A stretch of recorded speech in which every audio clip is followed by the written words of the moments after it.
কে news 24 এর পক্ষ থেকে স্বাগতম। আজ যে বিষয় নিয়ে আলোচনা করব সেটি হলো কিভাবে ফেসবুক হ্যাক হওয়া থেকে রক্ষা পাওয়া যায়। তাহলে চলুন বন্ধুরা শুরু করা যাক।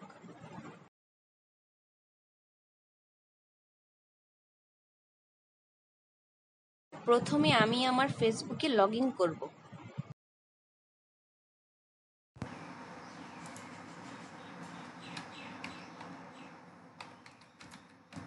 ইউজার নেম এবং পাসওয়ার্ডটি টাইপ করলাম।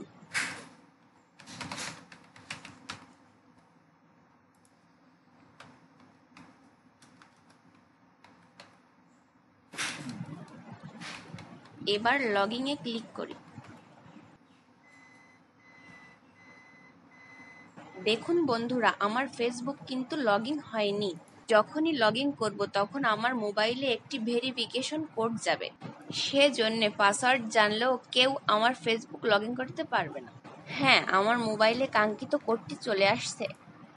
কোডটি টাইপ করে লগ ইনে ক্লিক করলাম। দেখুন বন্ধুরা, এখানে দুইটি অপশন আছে, সেভ ব্রাউজার এবং ডোন্ট। আপনি যদি সেভ ব্রাউজারে ক্লিক করেন পরবর্তীতে এই মোবাইলে বা এই কম্পিউটারে পরবর্তীতে ফেসবুকে ঢুকতে ভেরিফিকেশন কোড লাগবে না। আর যদি ডোন্ট সেভে ক্লিক করেন তাহলে যতবার এই ডিভাইস দিয়ে যতবার ফেসবুকে লগ ইন করবেন ততবার ভেরিফিকেশন কোড লাগবে। আপনারা যখন অন্যের ডিভাইস দিয়ে ফেসবুকে লগ ইন করবেন তখন সব সময় ডোন্ট সেভে ক্লিক করবেন, তাহলে ওই ডিভাইস দিয়ে দ্বিতীয়বার লগ ইন করতে গেলে ভেরিফিকেশন কোড লাগবে। এখন শেখাবো ফেসবুকে কিভাবে এই সেটিংটি করতে হয়। আপনার ফেসবুকে সিকিউরিটি অ্যান্ড লগইনে ক্লিক করুন।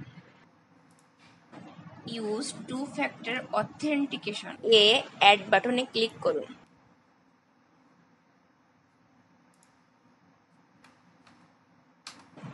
এখানে আপনার মোবাইল নাম্বারটি অ্যাড করুন। আপনারা যে মোবাইল নাম্বারটি অ্যাড করবেন সেখানে একটি কোড চলে আসবে। নির্দিষ্ট বক্সে কোডটি টাইপ করুন। তারপর দেখবেন টু ফ্যাক্টর অথেন্টিকেশন অন হয়ে গেছে। আপনারা যদি এই অপশনটি অন করে রাখেন তাহলে পাসওয়ার্ড জানলেও আপনার ফেসবুকে কেউ লগ ইন করতে পারবে না।